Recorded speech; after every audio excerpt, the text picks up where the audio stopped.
Hey YouTube, thank you for joining. It's On the Wheel. I am Elissa and we are gonna just jump right on in. If you like this video, please hit the thumbs up. If you would like to subscribe to more videos, hit the bell notification so you can be notified. All right, so we're just gonna recap. Last week I talked about recognizing the early signs of delays in your child. I recognized the signs as early as 15 months in my son. He was not speaking and just some other things that I noticed that were repetitive, ongoing. And I will put that link to that video that will be helpful for you. That'll kind of help you kind of recognize the signs and just kind of see whether or not you need to take it a step further, which would be an assessment and getting your child the help that your child needs. This video is like a second part to that video. This video is going to talk about how after you do that, after you recognize the signs and after you get the assessments and after you have all these things in place, now you're to the point where you're putting your child in elementary, which can be very overwhelming. It can be very frustrating, very stressful. As a single mom, for me, it was very overwhelming. First of all, just going to the therapy sessions was a lot. I was doing speech, I was doing occupational therapy, and I was doing physical therapy. On top of that, I also have 2 daughters. So it was trying to find the balance of being a mom, raising 2 girls, and now raising my son who had cognitive delay and ADHD. So that was pretty interesting. But I will say that it's been an awesome journey. My son is now 13. And so everything that I'm speaking to you about today is just really about what worked for me and the steps that I took to get him the help that he needed. My son is not on any medicine. We tried to do the medicine when he was about 4. I did not like the results. I did not like how he was very weepy and just loopy at first. And then we tried a different type of medicine and he was very hyper. So I didn't like that whole instability of his moods, and so I just completely stopped it. I said, no, we'll find another way. I prayed about it and I just knew that there were other ways. There had to be other ways. And so this video and the last video are just the steps that I took and are taking for my son. I will say for parents, please do the research on different schools in your neighborhood. I can't stress that enough.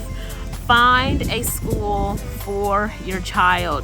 I say that because a lot of times I've heard conversations with different parents and their child has some type of learning disability, learning delay, and the school that they have their child in is too advanced. It is far too strict. And the problem with that is when you have a child that has ADHD or you have a child that is on the autism spectrum, they need structured environment, but also a very free environment. Because if you know people with ADHD, they're constantly moving, they're constantly going. And if you know anyone that has autism, they just learn differently. Some are very quiet, some are very talkative, some are very creative. So they need a place where they can have these freedoms without so many restrictions. And a lot of times private schools have a lot of restrictions because they want their atmosphere or the culture of their school to be a certain way. I will say that for my son, I did not put him in the private school that my daughters were going in. My daughters were going to a private Christian school, and I didn't put my son in that school because one thing that the principal always stressed was no slacking, no playing around. This is not the place where you be goofing around and acting up in the classroom. And so for me, I always was aware of how Black boys are labeled in a classroom. I was very aware of how those labels produce negative results on Black boys, particularly. And I did not want my son to fall into that category of being labeled a bad kid or a non-compliant kid, all for the simple fact that it was out of his control and he was put into an atmosphere where they were molding him to be strict and to be a certain way. And to me, that suffocates his creativity of who he is. And so I did not want that for my son. I wanted to put him in an atmosphere where he could be free, where the teachers understood, well, that is just him. And yet he would not be reprimanded for being who he is. So I will say, parents, please do your research on the school. A lot of times parents pick schools based off of their financial status. They don't want to go to the neighborhood because it's the neighborhood. I get that. A lot of times you don't want to do something, go to a certain school because it's beneath you. But I will say this, I am one of those parents that I believe every school is not for every child. Just because half of your kids went to one school does not mean the rest of the half will do well in that school. Every child is unique and individual in their learning process, and I feel a good parent will understand that and act on that. If it is an inconvenience of you to put your child in another school versus a private school, then just understand it could inhibit your child in their learning process. There could be a lot of frustrations. There can be a lot of stresses, and that's not good, okay? So I will say that a lot of times people pick private schools because they're trying to keep up with the Joneses. So I'm just gonna say this, please do your research. Find a school that is for your child. Another thing with private schools is the academic level is a lot of times more advanced than just a regular public school or a charter school. One thing that was stressed at the public school, private school that my children went to, was that it was like a level ahead. So even though they probably were in the 4th grade, they were doing 5th grade work. So I did not want to put my son, who already was labeled with a cognitive delay and ADHD and sensory delay, I did not want to put him in an atmosphere where the workload was already gonna be too heavy, too advanced. And so I did what was best for my son. And I will say this, it was not something I wanted to do. I did not want to put my son in a public school. But again, I chose the public school for my son. He was the first one to go to a public school, all because the services that they offered. They gave him free services. They gave him speech, occupational therapy, and physical therapy for free. And private school, I was going to have to come out of pocket for those things. And as a single mom, that was not something I was trying to do. He was still going to Children's Hospital, receiving the therapy services. But what I was told when he was getting ready to start kindergarten was the therapy services that he received from Children's Hospital was not gonna be the same as the therapy services he'll receive in school. And it took me a minute to understand that, like, why? It's still therapy. Well, the reason was because in school, when you do speech in school, it's catered to the school work that you're doing. When you're doing occupational therapy in school, it's catered to what you will need to learn how to do and how to use that while you're in school versus snaps or buttons when you're at home. You know, for him, my son he's still having problems with that. So in school, he would do occupational therapy and they would work more on his holding a pencil and writing versus when he would go to Children's Hospital and he would have occupational therapy and we were working on tying shoestrings or zipping up zippers. We were doing that.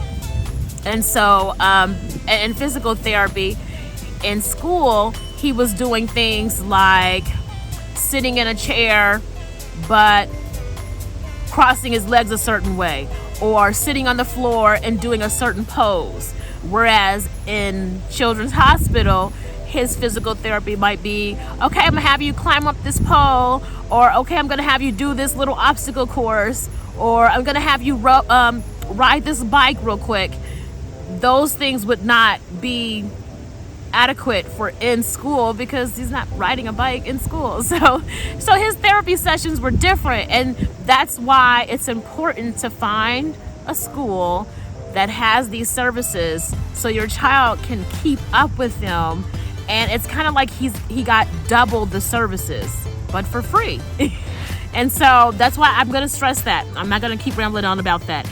And I will say, for those kids with ADHD, I will say picking the right school is super important because they need the freedom to be free in the classroom. A lot of times, private schools in the classroom, you have to sit in your chair, you have to sit a certain way. No, you can't talk. No, you can't do this. No, I said, it's too strict. It's too strict.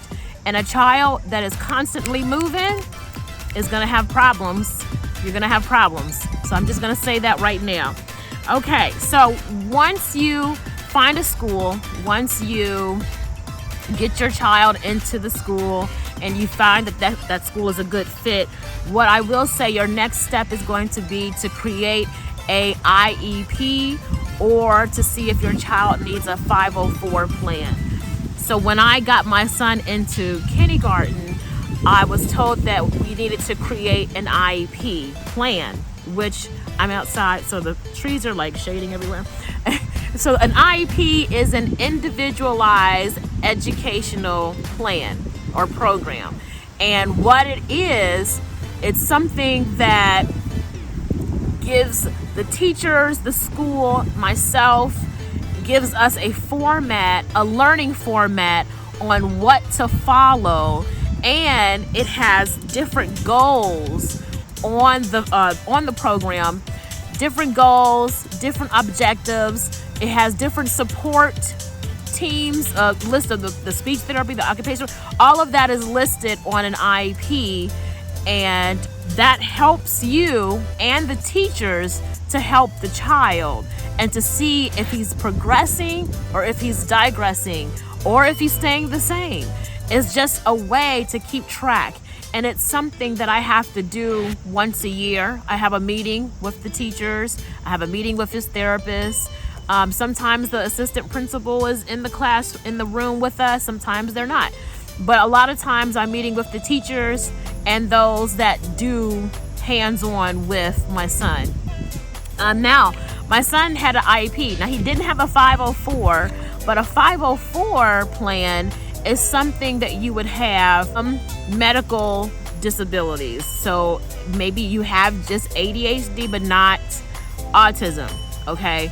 Maybe you have some emotional delays, and so you need some extra time while you're taking a test, or you need some extra help, like small groups, because being in the classroom is too much for you. The 504 plan gives you accommodations for your academic growth. It doesn't give you speech and occupational and physical therapy or any other resources like that, but it does give you accommodations in the classroom for the child. So that is a great thing still. Like my son, he still gets accommodations for tests and everything because an IEP plan gives him the fullness of all the help that he can get. A 504 plan is just a condensed version. It's a smaller version, but it still helps. It still helps your child.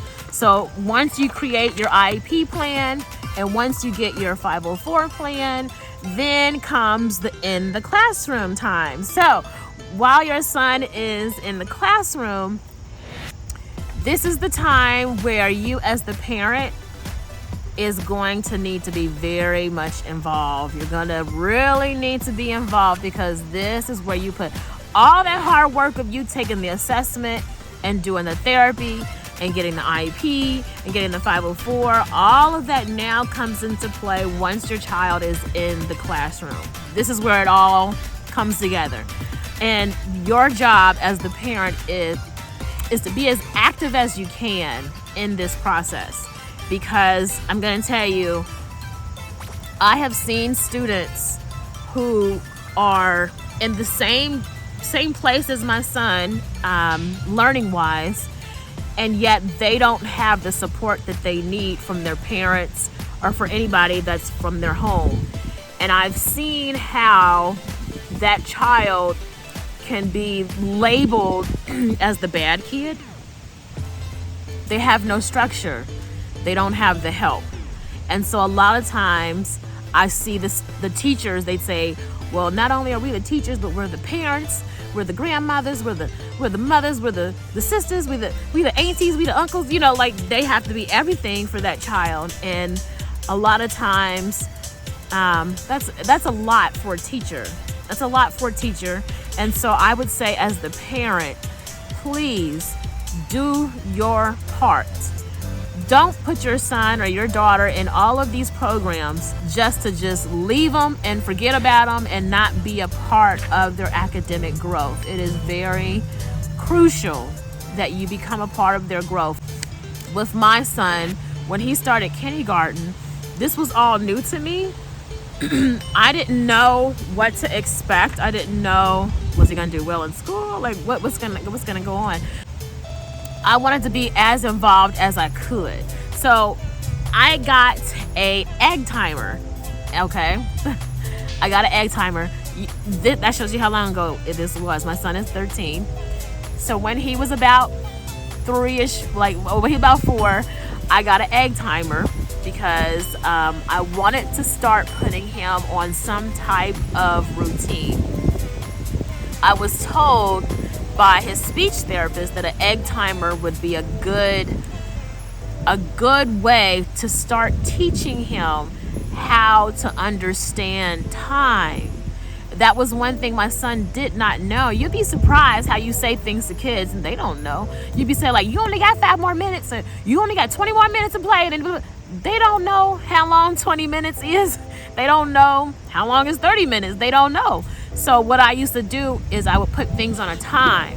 And when he would hear that, up, 30 minutes is up, 20 minutes is up. That would teach him the importance of time. And so a lot of times I would tell him, okay, we're going to work on your reading for 20 minutes. Put the timer on. And a lot of times I would let him set the timer so he can understand too. When this dings, it's been 20 minutes. And so I would use the egg timer with him at home. And that would just help us to kind of create some type of organized routine. He would get home from school.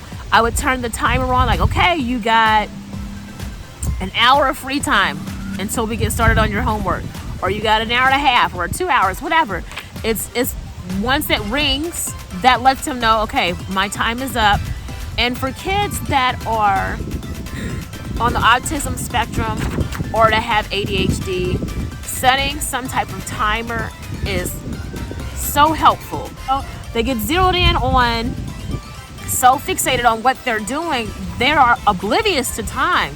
They're not thinking of time. And so if you set that timer, that brings them back to reality. It's like, oh, okay, the timer went off. I guess it's time to do homework now. And it kind of helps them create a shut off for them. And then it allows them to also know ahead of time that once this timer goes off, I now have to do something else. Versus you just coming in the room and saying, shut this TV off, we about to get started. It's like the transition in their mind, it frustrates them. It discombobulates them. And so when you set a timer, it helps them to stay calm. It helps them to stay focused. And it helps them to understand that it's time for another task. Okay, I get it now. So I would say, putting your child on a timer helps. Another thing I used to always do is I created a kind of like a routine calendar or a routine schedule. It was an idea from my therapist, from his speech therapist, and she said if you create a schedule, something with a Velcro where he can take it off, put it on, because this is something they did in school. You take it off the Velcro, and maybe it would say, okay, it's time for a snack. So put it on the snack, you put the little Velcro thing, the word says snack, that's what's at the top of the list. When it's time for another thing, when the timer would go off, you would take off the word snack, put up the word homework. Now he understands what's going on. All of this is just to help him or her mentally transition. It's just to help them transition. Because a lot of times when you're autistic or when you have ADHD, you don't transition as well as everyone else because you're, like I said, you're fixated on that one thing. So this just helps. And after doing it for so many days, they create a routine and they create good habits on how to do their work, what their routine is when they get home. Oh, when I get home, I take my shoes off, I put it in here, I get ready for my snack, I get to watch my TV for 2 hours. It's whatever. It helps them to understand organization, okay? And that's all you're trying to teach them is organization. So I would say get them on a routine, get them on a schedule. And another thing I would say is very helpful during this kindergarten through 3rd grade stage is being actively involved with the teacher. So finding out how your child is doing in the classroom is crucial. You can't just assume your child is doing great. You can't just assume your child is a good student. You need to go and be watchful. You need to see what are they doing. You need to talk to the teacher. How are they doing? You need to be able to be involved. The teacher should know your face and know how to contact you and know when to contact you, and you should know how to contact them if you need to. A lot of times I would do pop-up visits. I am that parent. I would do pop-up visits for my child in school. And the reason why was because, I could tell my child I'm coming to school, but what's he gonna do? He's gonna be on his best behavior and he's gonna already know, so he knows I'm coming. I wanna see him at his raw moment. I wanna see how is he in the classroom so I can know for myself. Is he the troublemaker or is he the good student? Like, I want to know for myself. And so a lot of times I would do pop-up visits. I would pop up to the school. I don't know if your school is allowed to do that. You might have to schedule an appointment or whatever with your school. Schedule an appointment, but consider that a pop-up. And go to the school. Look in the classroom. Sit in the classroom. Just watch. Just see how they are when they're in their small groups. See how they are when they're at circle time. Let me just tell you, I did so many pop-up visits. I used to always wonder, why is my son coming home with holes in his knees all the time? What are you doing? Like, what are you doing at circle time? And his teacher used to always tell me, he just spins around. He spins around on his knees. Him and a couple of other boys, once they get to circle time, they start spinning around in circles on their knees. And I'm like, what? And the good thing about, and this is why I say do your research on the school, the good thing about this is because they were still paying attention, the teacher allowed them to move around because ADHD, again. So she knew they were sitting in their chairs for all those amount of hours, and the moment they got to circle time, they were free. They were just spinning. So my son was just a spinning. He was spinning on his knees. He would come home and you start seeing the little marks on the knees, like as if it starts to wear out. And I'm thinking, how are you getting holes? Well, one day I did a pop-up and I came in the classroom, I sat, and I saw him spinning around on his knees. I saw him just spinning. And I'm thinking, what the heck? Why are you just spinning? But he was calm, he was cool, and he was listening. You know, the teacher would say something like, what do we say with this? and he would be spinning, like, hey, start spinning again. And I'm just like, okay, well, he paying attention, so I can't, I guess, you know. So do some pop-up visits, see how your child learns. And this just kind of helps you as well to see who the other kids are in the classroom, see how the school is structured, you know, where are the bathrooms, what classroom is next to him, what face is this teacher, who is this teacher. It just kind of helps give you an all-around synopsis of the school. And so that way, that also helps you with language, because you want to talk to your child like, hey, I saw you sitting next to Brian. How was the group of the science group? And he'll be like, oh yeah, he does this. And now you know that child because you went in the classroom and you know what he looks like, and you can say, oh, okay. Oh, did you sit next to Sarah? You know, like you can talk more with him. You can have more engagement conversations. Another thing I'll say is crucial is to go to the parent-teacher conferences. I say that because a lot of times, depending on your school, and this will be more geared toward those parents of public schools, okay? And parents, please go see the teacher. If you can't see the teacher, create a phone call conference. Do an email back and forth. Communication. That is the top thing that is going to help your child. You communicating with them communicating with you. Once the communication goes, your child just doing some whatever, and you don't know what's going on until you get that report card or that progress report. That's all you know. You don't know anything else about them because you're not being actively involved. I chose to be actively involved in my child because I have goals for my child. You should have academic goals for your child. I'm not saying I want my child to be a doctor. I'm not saying I want my child to be a lawyer. But what I am saying, I want my child to be self-sufficient. I want my child to be self-reliant. I want my child to be able to, at the time of 18, when he's time to graduate, I want him to be able to have the knowledge and the skill sets that he needs to be able to take care of himself.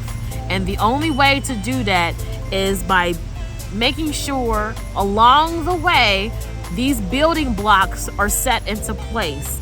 And I'm making sure as along the way he's meeting these goals. So that way when he gets to the end goal, which is his diploma, I know for a fact that he has met these goals because I have been actively a part of his journey.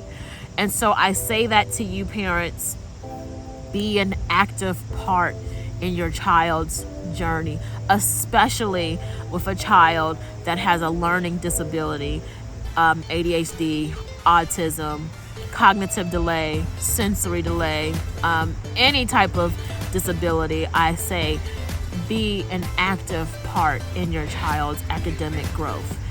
For me, I learned that my son learns well with music. That was something that was brought to my attention when I had a conference with his teacher. She shared with me that she noticed that one day my son was doing some work and he was getting frustrated. And so she noticed that when she offered listening to music as a reward, it hyped him up and it made him want to do better, and it made him want to get done with his work so he had something to look forward to. So I would say to you parents, doing kindergarten through third grade, incentives are great ways to motivate your child academically. Incentives, okay? So yes, you don't want your child to always work for something like that, but I'm saying it motivates them when they're at their moment where they just feel like, I don't feel like it, okay? It works for you. Come on. If somebody say, hey girl, you want to do this? We want to go out. I'm buying dinner. Oh, for sure. Yes. I will get up. I will get off my bed. Okay. So it works for you. So it works for children. Incentives. Okay. Give them something. It does not have to be food. It does not have to be candy. It could be, like my teacher found out, music. It could be extra TV time. It could be extra staying up time on the weekends, whatever. Incentives work, and it gives your child something to look forward to. I would say something that I also learned with my son, since he does have autism,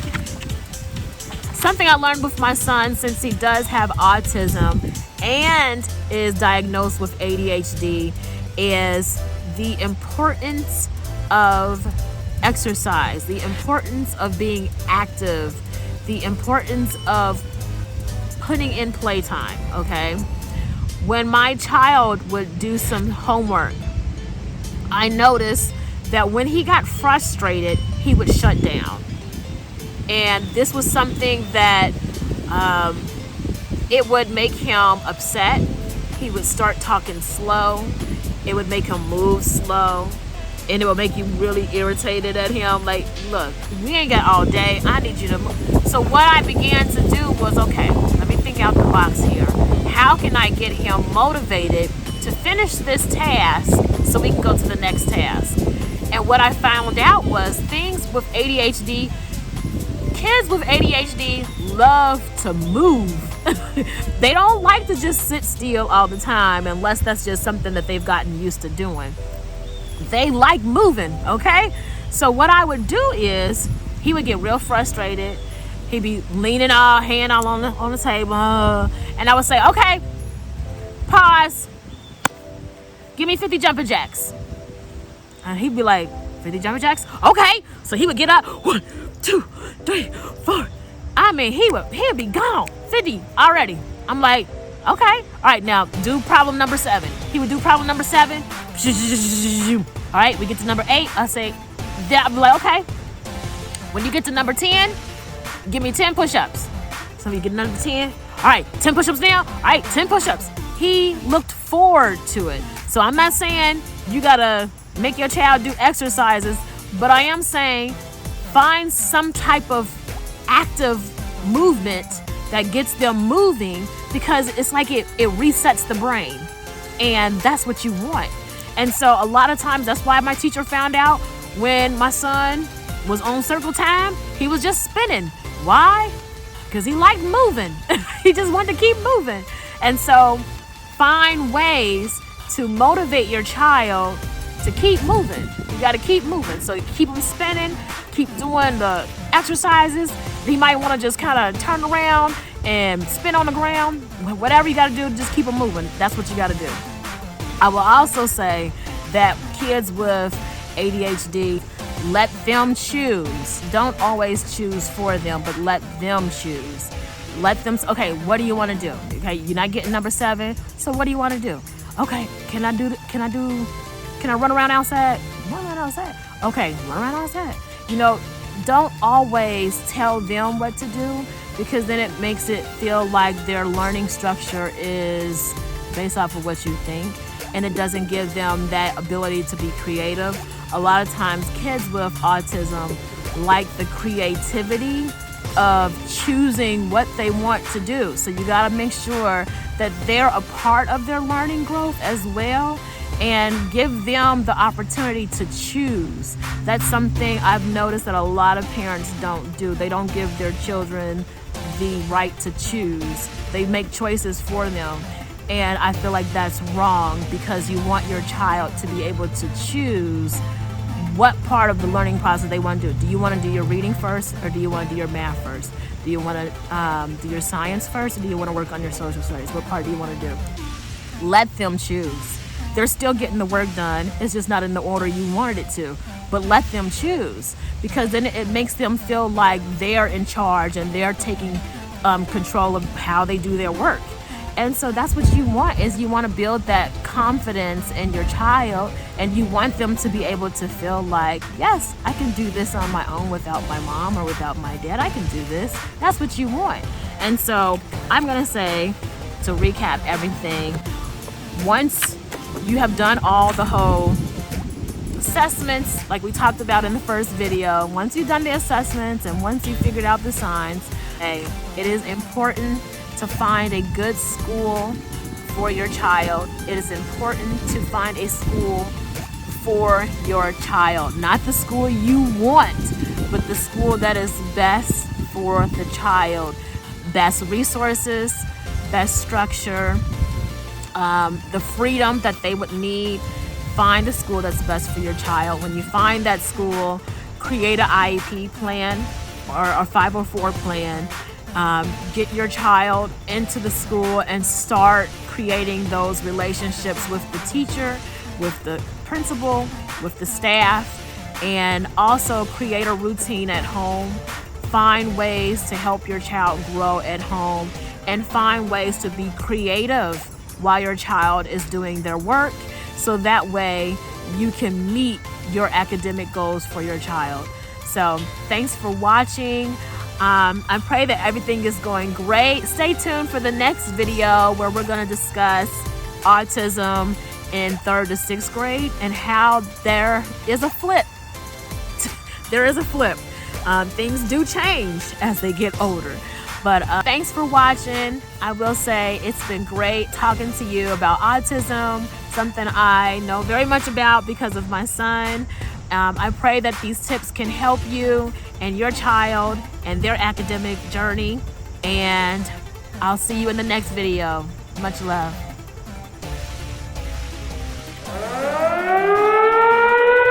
Your girl.